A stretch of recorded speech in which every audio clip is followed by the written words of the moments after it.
We are all well aware of the suffering and evil in the world. Horrific suffering, unspeakable evil. How then can anyone believe in the existence of an all-loving, all-powerful God?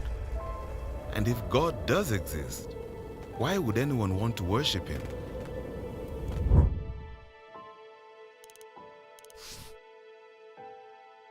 Epicurus framed the logical problem of suffering and evil like this.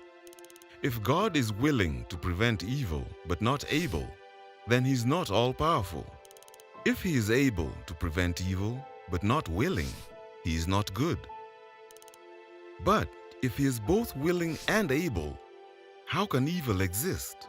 And if He is neither able nor willing, then why call Him God? In other words, it's logically impossible for God and suffering to both exist.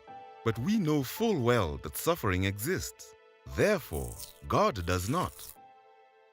Is this a good argument? Let's look at it more closely. Are these two statements logically inconsistent? No. Here is an example of two logical inconsistent statements. David can't be both married and a bachelor. But there is no explicit contradiction between these two statements. So there must be hidden assumptions behind this argument that would bring out the alleged contradiction. Here they are. If God is all-powerful, He can create any world He wants. And if God is all-loving, He prefers a world without suffering. So, if an all-powerful, all-loving God exists, it follows that suffering does not exist. Since suffering obviously does exist, the atheist concludes that God must not exist. But are the atheist's two hidden assumptions necessarily true?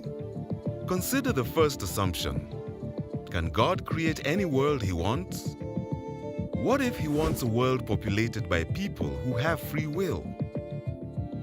It's logically impossible for God to force someone to freely choose to do good.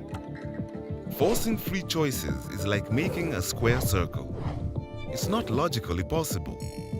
It's not that God lacks the power to perform the task. It's that the supposed task itself is just nonsense.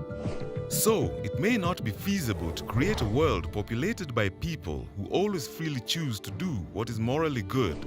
So the first assumption is not necessarily true. Therefore, the argument fails.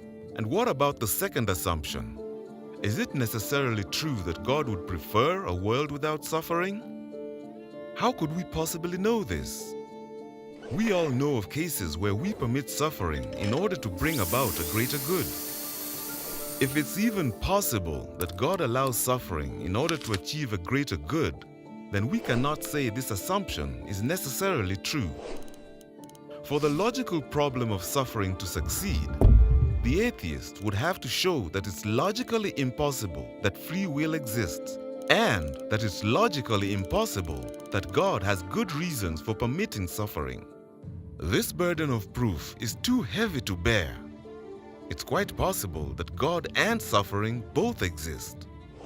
This is why philosophers, even atheist philosophers, have given up on the logical problem of evil. We can concede that the problem of evil does not, after all, show that the central doctrines of theism are logically inconsistent with one another. Some philosophers have contended that the existence of evil is logically inconsistent with the existence of a theistic God. No one, I think, has succeeded in establishing such an extravagant claim. It's now acknowledged on almost all sides that the logical argument is bankrupt. But this is hardly the end of the discussion.